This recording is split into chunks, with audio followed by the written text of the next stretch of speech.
pulley. The pail of water that Jack and Jill had to fetch was not on top of the hill at all. It was actually at the bottom of a well. Unfortunately, it was too heavy for either of them to pull up. What they needed was a simple machine to give them a mechanical advantage. No, the inclined plane doesn't help. Nor does the lever. Nor the screw. What other sorts of machine are there? Ah, yes, the wheel. But what's Jill doing with it? She is arranging the wheel so that it will revolve on an axle stuck in that post. Very good. Jill's just rediscovered another sort of simple machine. A wheel that instead of being all of a piece with its axle, can revolve freely around an axle. Since this type of wheel is used mainly for pulling things, it's called a pulley. And Jill can hitch the rope around it and use it to pull. No, Jack can use it to try to pull the pail of water up. That's funny. He needs just as much force to try to pull the pail of water up this way as he did trying to pull it up the other way. I wonder if there's a better way of rigging the pulley. Amazing. How did Jill manage it? Both she and Jack only had one pulley to work with, and yet Jill was able to pull up the pail with half the force that Jack needed. Well, when a pulley is set up like this, it's called a single fixed pulley. All it does is change the direction of your pull, but it doesn't reduce the force you need. But when a pulley is arranged like this, it's called a single movable pulley, and it halves the force you must exert, because the pail of water is now, in effect, being lifted by two ropes instead of one.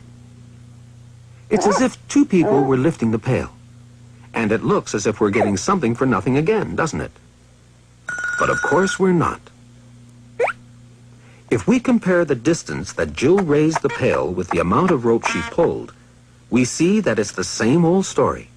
What she's gaining on the force, she's losing on the distance.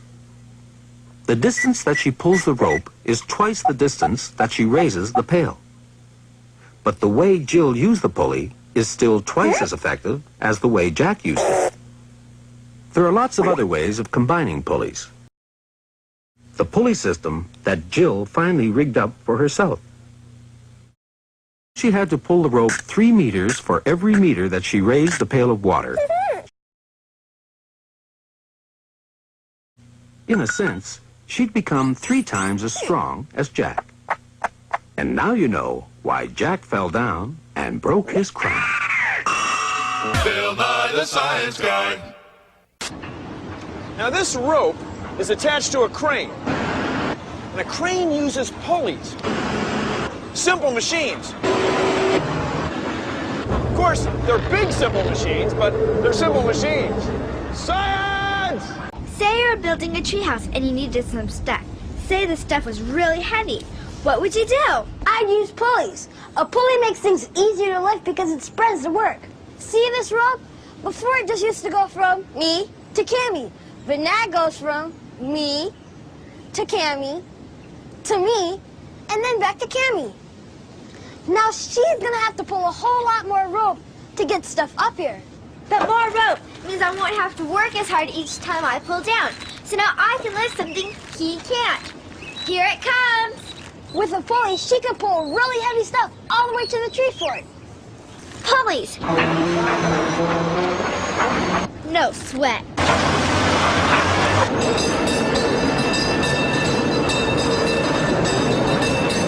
Back in the 1800s, all these cable cars used to be pulled by horses. Okay, the cable cars operate by a bunch of levers and pulleys, which are very simple to operate and maintain. Now I'll take you down below and show you how the grip works.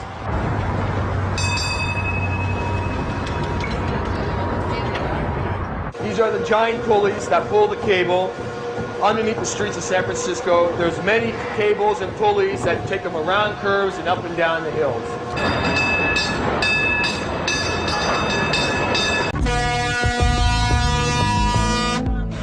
Or in the sun. Oh. Okay, girl.